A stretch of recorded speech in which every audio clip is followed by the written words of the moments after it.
surat. This call is now being recorded. Okey, 60. Okey, cikgu pergi muka surat 69. Alright, mana 69? Okey, 65. Okey, ni hari tu dalam prinsip HMDIS ni kita dah terang dah. Okey, apa itu prinsip HMDIS? Okey, dan daya apungan. Dalam bab ni awak kena tahulah apa maksud daya apungan dan juga prinsip HMDIS. Besar sikit. Okey. Harap yang ni dah faham dah apa dia daya apungan. Kan? Daya apungan daya yang bertindak ke atas. Ya, dia mesti daya yang bertindak ke atas. Maksudnya F2 ni nanti dia akan bertindak ke atas. Okey, apabila terdapat perbezaan tekanan. Perbezaan tekanan antara apa? Permukaan atas dengan permukaan bawah suatu objek. Okey, objek tu dia terendam. Terendam dalam suatu cecair. Itu daya apungan. Okey, kemudian ni kita dah faham tentang daya apungan. Okey, cara menerbitkan rumus ni semua ada dalam video dah. Cikgu harap awak tahu nak terbitkan, faham macam mana formula tu, rumusan bagi daya apungan itu diterbitkan. Okey, dan daripada rumusan tersebut kita dapat prinsip HMDIS. Okey. Prinsip HMDIS, ini kena ingat prinsip HMDIS ni kalau dalam peperiksaan jangan salah eja. Okey, sebab ni nama orang. Jadi bila nama orang jangan salah eja nama orang. Prinsip HMDIS. Okey. Okay, prinsip HMDIS apa dia? Menyatakan bahawa objek yang terendam dia akan terendam sebahagian, sebahagian atau sepenuhnya. Tak kiralah dia terendam sebahagian atau sepenuhnya. Dalam mana satu bendalih, mesti dalam satu bendalih. Mengalami daya apungan yang sama dengan berat bendalih yang disesalkan. So kita dapat formula ni lah. Okey. Dapat formula ni. FB ni dah, B tu dah masih Inggeris sebenarnya. Buoyant force. Buoyant force. Okey, sama dengan rho VG. Okey. Rho ni ketumpatan, V isi padu, G adalah gravity. Okey. Okey, ini eksperimen mengenai prinsip HMDIS lah. Daya apungan bergantung pada berat cecair yang disesalkan. Dalam video cikgu ada ke ni kan? Ada tak ada? Nak tanya balik. Tengok tak? Tengok tu. Ada tak ni eksperimen ni cikgu terang? Ada. Bagus. Kena faham eksperimen ni sebab sekarang ni kita masalahnya kita tak buat lah. Sepatutnya ini salah satu eksperimen yang wajib lah. Kita tak buat di tak ada makmal. Nak buat di rumah kan tak ada alat-alat ni. Okey, cuma awak kena fahamkanlah eksperimen ni macam mana kita boleh dapat kata daya apungan bergantung kepada berat cecair yang disesalkan. Kita nak buktikan kan. Hipotesis dia semakin besar berat cecair disesalkan, semakin besar daya apungan. So eksperimen dia ni pembuktian dia. Okey. Jadi awak faham macam mana hasil graf dia itu kan. Dah beri dah dalam video. Ulang lagi lah masa. Okay, tapi dari eksperimen ni kita dapat tu lah daya apungan sama dengan berat cecair yang disesalkan. Ataupun daya apungan ni adalah kehilangan berat ketara. Jangan tanya cikgu berat ketara ni apa? Berat ketara ni, berat ketara ni berat objek ketika dalam dalam air. Itu dipanggil berat ketara. Okey, jadi kesimpulan ni kita akan dapat 3 situasi ni. Sama ada berat objek sama dengan daya apungan, ataupun berat objek lebih besar dari daya apungan, ataupun berat objek lebih kecil dari daya apungan. Jadi dalam 3 situasi ni dia dalam keadaan yang tiga-tiganya berbeza. Okey, ada kawan masuk Darwish. Okey. Okay, kemudian kalau kita tengok, ni awak kena faham, ni pun dah ada dalam video cikgu kan. Kita faham kalau berat berat objek sama dengan daya apungan, daya paduan adalah kosong. Okay, so keseimbangan dia tercapai. Ni sama yang kita dah belajar sebelum ni lah, keseimbangan daya kan. Bila keseimbangan daya paduan dia mesti kosong. Kalau tiada keseimbangan daya, ada daya paduan lah. Ni akan ada daya paduan. Jadi kalau berat yang lebih daripada daya apungan, dia mestilah daya paduan dia akan bertindak ke bawah. Okay, dan objek akan bergerak ke bawah. Okay, ni awak dah. Hari ini sebenarnya cikgu nak kita pergi kepada aplikasi. Okay, sebab ada projek aplikasi yang kita nak buat. Okay, contoh aplikasi ni yang biasa kebanyakan orang guna adalah hydrometer. Banyak. Hydrometer. Okay, alat ni untuk apa? Alat ni bukan dia nak ukur daya apungan, tak. Alat hydrometer ni dia ukur ketumpatan. Ukur ketumpatan cecair. Tetapi dia guna, alat ini dia guna konsep prinsip Archimedes. Okay. Dia untuk sukat ketumpatan tapi guna prinsip Archimedes. Okay, jadi apa konsep Archimedes yang dia guna? Hydrometer dia akan terapung. Dia akan terapung mengikut pada aras Allahu Akbar.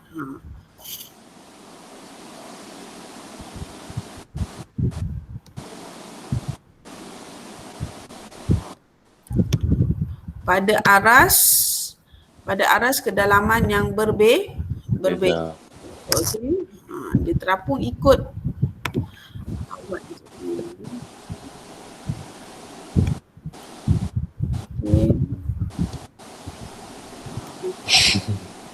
inilah komputer IT.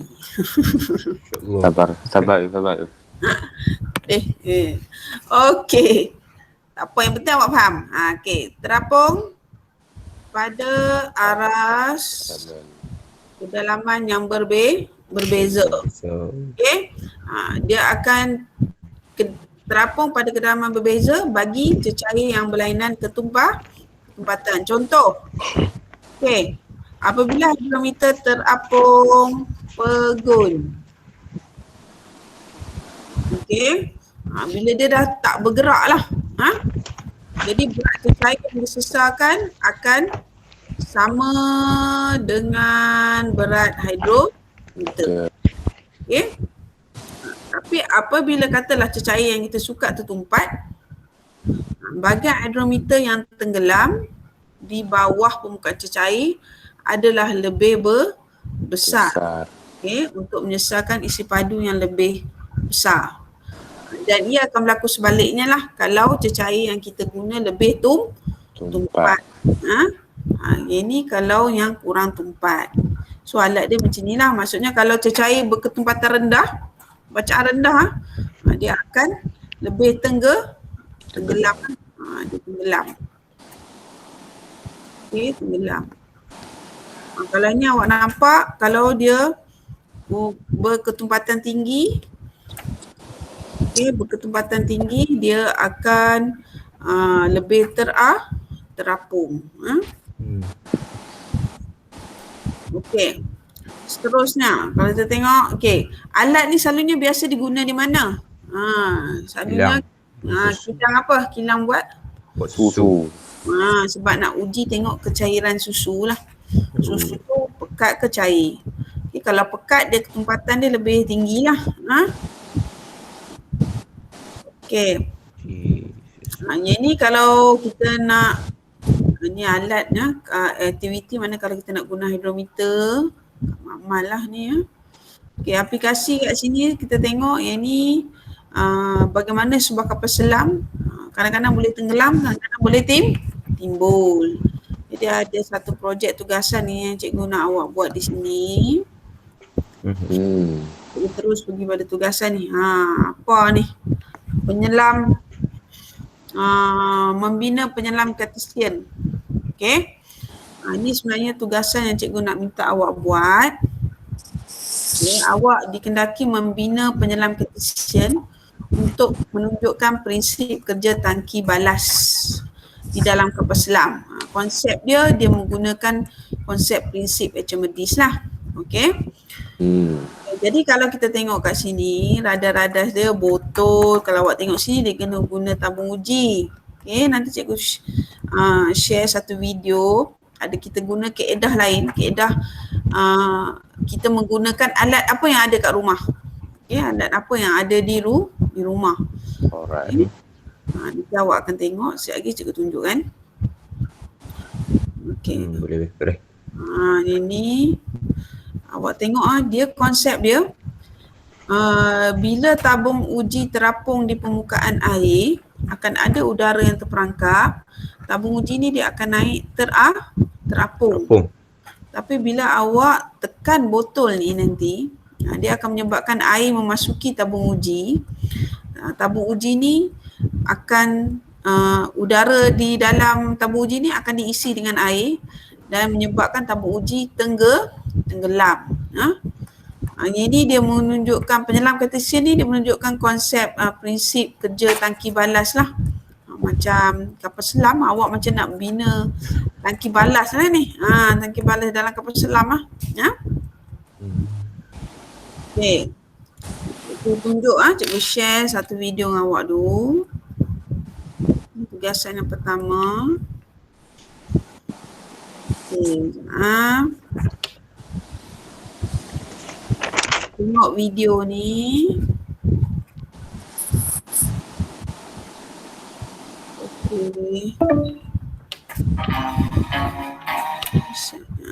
Cikgu besarkan. Nampak tak? Tak nampak Ya, tak dapat. Tak you. Cikgu left tadi. Cikgu left.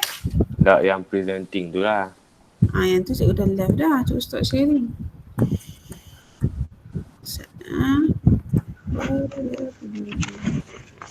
Oh, you can share your screen.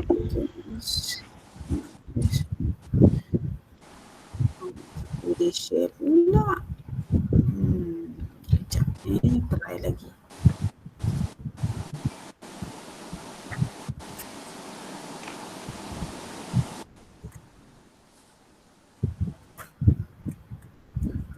Dapat tak? Okey, alhamdulillah.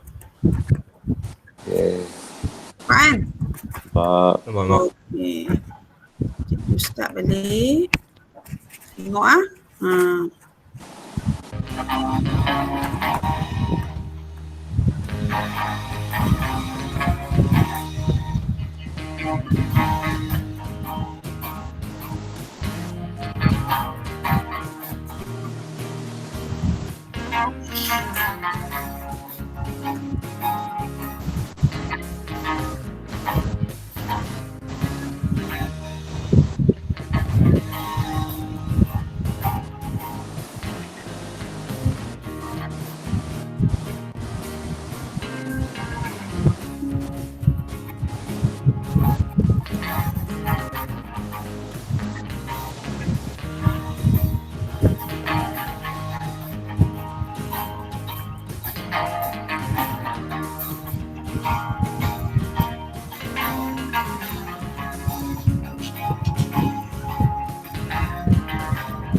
Okey.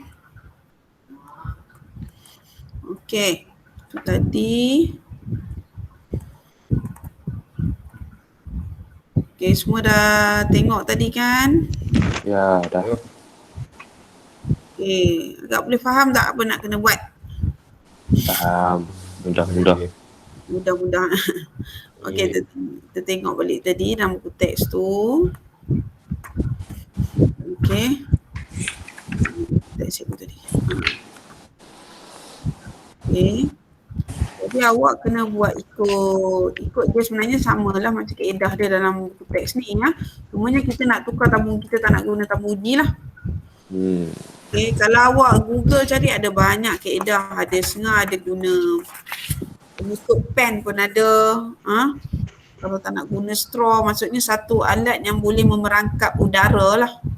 Okay, yang kita boleh ada, dia boleh menyimpan udara. Okay, jadi awak apa saja kaedah pun tapi boleh hasilkan penyelam Cartesian ni lah.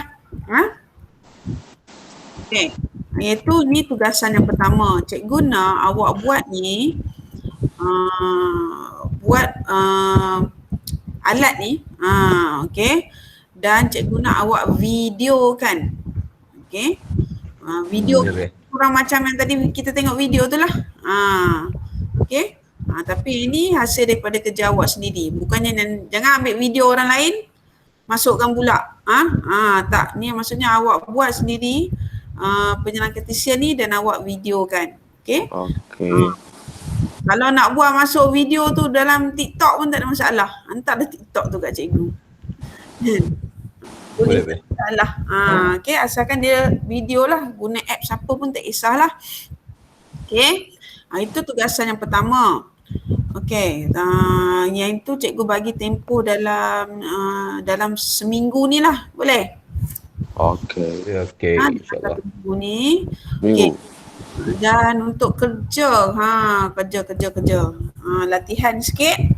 Okay. Kita akan awak tengok aktiviti 2.12 ni. Okay, mencari maklumat tentang aplikasi prinsip medis. Okay, ni kalau kat sekolah bolehlah cikgu buat dalam gallery walk, buat dalam kumpulan kan. Okay. Cuma yang ni cikgu nak awak buat dalam buku nota. Apa yang perlu awak buat? Kita ada 3 aplikasi kat sini. Awak tengok. Yang pertama, kapal laut dan garis plimsoll. Ni kapal laut dan garis plimsoll. Ketiga, kapal selam. Dan kedua kapal selam, yang ketiga belo udara panas. Ketiga-tiga aplikasi ni dia guna konsep prinsip Archimedes lah. Macam kapal laut ni, bagaimana dia boleh terapung di atas laut dan apa kegunaan garis plimsoll ni? Okay. Kenapa perlu ada garis plimsoll ni dengan menggunakan kaedah prinsip Archimedes ni, daya apungan dan kapal selam ni dia sama konsep macam kita buat penyelam Cartesian tadilah. Okay, dan juga balon udara panas. Apa yang cikgu nak awak buat, macam ikut arahan ni lah, dia suruh awak cari maklumat. Okay, awak pun kat sini pun ada video, start satu ni pun ada video, awak boleh tengok macam mana kapal laut ni, kapal selam. Okay, apa yang awak perlu buat, kalau kat sini dia kata cari maklumat dan bentangkan hasil dapatan kumpulan anda dalam persoalan multimedia. Okay, yang bertajuk aplikasi prinsip Archimedes, okay, dalam kehidupan. Okay, cuma untuk awak ni cikgu nak minta buat kerja yang mudah saja sebab awak perlu cari dan perlu tahu pasal ni. Jadi cikgu nak yang untuk 3 aplikasi ni awak dikendaki buat dalam buku nota. Buat dalam buku nota.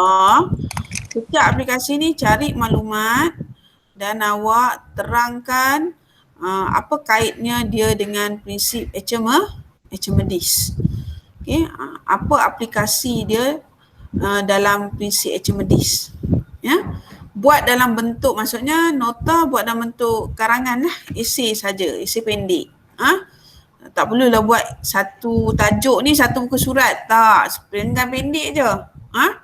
Maksudnya penerangan saja, macam kalau dalam periksa lah kan, sama agak kalau suruh terangkan bagaimana kapal laut dan garis plimsoll ni menggunakan aplikasi prinsip Archimedes. Awak terangkan secara ringkasnya. Okey. Maksudnya dalam satu perenggan cukup. Okey, faham tak? Okey. Baik, oh. Faham? Yang ini buat dalam buku nota. Okay. Dan kalau dah siap, yang ini yang ini dah siap, hantar juga pada cikgu. Screenshot lah. Screenshot, hantar pada cikgu. Yang video tu awak boleh, kalau dah siap awal ke, kalau sebelum minggu depan awak dah siap, awak boleh hantar juga pada cikgu. Tak hantar Okey. guna WhatsApp, guna Telegram pun boleh. Sebab aku tak nak berat kan ke apa, full dalam handphone tu, hantar dalam Telegram. Okay. Kerja lain. Okay, kalau yang ni, kalau tu tengok, yang ni contoh soalan lah. Melibatkan masalah prinsip activities. Okay. Dia mudah saja, cikgu pergi ni, last lah. Ajar 2.41 menunjukkan garis L pada sebuah bot. Kita tengok contoh. Isi padu bot di bawah garis tersebut ialah 2.8 meter padu. Isi bot ialah 600 kg. Berapakah muatan maksimum yang boleh dibawa oleh bot itu? Okay, dan bot ini terapung lah. Okay. Jadi langkah pertama, apa-apa saja masalah penyelesaian masalah, kena pasti dulu masalah awak nak cari apa. Yang pertama kita nak cari berat muatan maksimum. Okay. Jadi awak tulislah B. Kita ambil simbol B katakan. Yang kedua, kena pasti maklumat yang ada. Ini sangat penting. Dia bagi isi padu bot di bawah garis L. Ni kan tadi. 2.8 ni. Okay. Jadi isi padu bot ni apa kegunaan dia? Isi padu bot ni sebenarnya dia adalah isi padu air yang disesarkan. Okay. Dia macam garis plinsol ni. Ya. Awak nampak ni, dia kat sini je. Yang ni jadi isi padu yang ini saja 2.8. Jadi dia isi padu air yang disesarkan. Kemudian kita ada ketempatan air, pecutan graviti dengan jisim bot. Jadi kita tahu sekarang ni bot ni dalam keseimbangan. Dia terapung dalam keseimbangan. Jadi dia adalah kalau untuk konsep ni awak tengok balik yang inilah yang tadi. Juga awak kena pasti keadaan dia yang mana satu. Pertama, kedua atau ketiga. Selalunya kebanyakan soalan inilah. Kebanyakan soalan inilah. Selalunya kalau dia kena seimbang lah kan. Kalau tak seimbang, kapal akan sama ada Tenggelam. Ataupun dia tak stabil lah kan, terapung, tenggelam kan. Jadi dia selalunya situasi yang pertama lah. Okay. Jadi bila situasi pertama, tengok soalan tadi. So bila situasi pertama dia mesti W. W mesti sama dengan F B lah. Okay, so W sama dengan FB ini. Cumanya W ni dia tambah B. Sebab kita punya berat tu ada berat muatan. W tambah B sama dengan FB. Okay. Jadi yang FB ni kita tahu apa? Dia rho V G. So kita masukkan nilai ni tadi. Masukkan semua nilai. Ini kan masukkan nilai W. W M darab G jangan lupa. Masukkan semua nilai. Okay. Masuk, kita dapatlah nilai B. Okay. Contoh 2 pun sama. Contoh 2 pun konsep dia W sama dengan FB. Ini pun rakit terapung di laut. Jadi kalau terapung di laut ni konsep dia mesti W sama dengan FB lah. Dia terapung. Okay. Okey. Jadi berapa? Kalau berat rakit ni, senanglah soalan pertama, berat rakit W sama dengan mg. Kita tahu dah berat, konsep berat. Kemudian soalan kedua dia tanya bandingkan berat rakit dengan berat air laut disesarkan. Kita tahu berat rakit mesti sama dari apungan kan. Jadi berat rakit sama dengan berat air laut yang disesarkan lah. W sama dengan mg ya. Sebab dia tak tenggelam. Kalau tenggelam baru kita pergi konsep yang kedua dan ketiga tu. Yang baru awak boleh cari isi guna formula ni juga. Ni W sama dengan rho V. Rho VG. Okay. Okey. Cuma buat masa sekarang ni awak, tugasan awak. Yang 2 tu tadi, penyalah Cartesian. Okay, yang ini dengan 3 ni. Okay. Okay. Boleh. Kemudian yang kertas modul yang awak baru dapat tu pegang dulu sebab cikgu akan bila dah habis bab ni nanti baru cikgu nak suruh awak buat. Sebabnya latihan yang seterusnya kita nak buat berdasarkan konsep kertas SPM lah. Ya. Okay. Cuma dalam minggu ni selesaikan projek ni dulu sebab ni untuk penilaian cikgu ambil kira sebagai penilaian PBD ya. Okay. Okay. Dia kalau ikut ni dia projek lah. Kena ada buat projek macam awak dululah waktu tingkatan 3 kan ada projek apa PBL tu. Ada jugalah untuk fizik. Okay. Jadi ada sebarang masalah tak? Tak. Tak ada rasanya.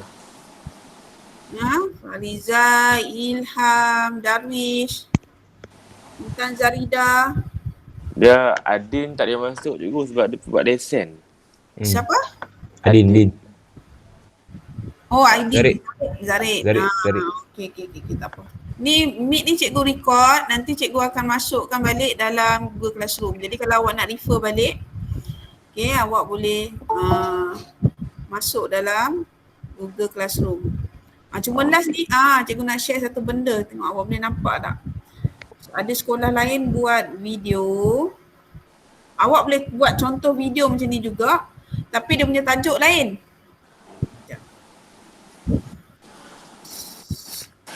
Boleh buka tengok tak? Kita try tengok. Nampak tak? Ada dah? Ada. Ni contohlah, ni sekolah lain tapi ni dia punya projek mengkaji kesan kedalaman kat atas tekanan air. Awak bukan buat ini ya. Cumanya cara video awak boleh macam ni lah. Macam ni. Kajian nampak pendek je.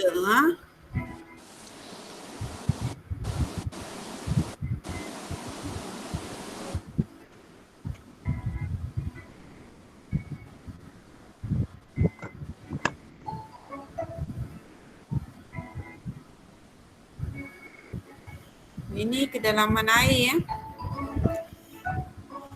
Tekanan cecair dengan kedalaman air. Cikgu tak naklah buat yang ni. Kita buat yang lain pula. Okay.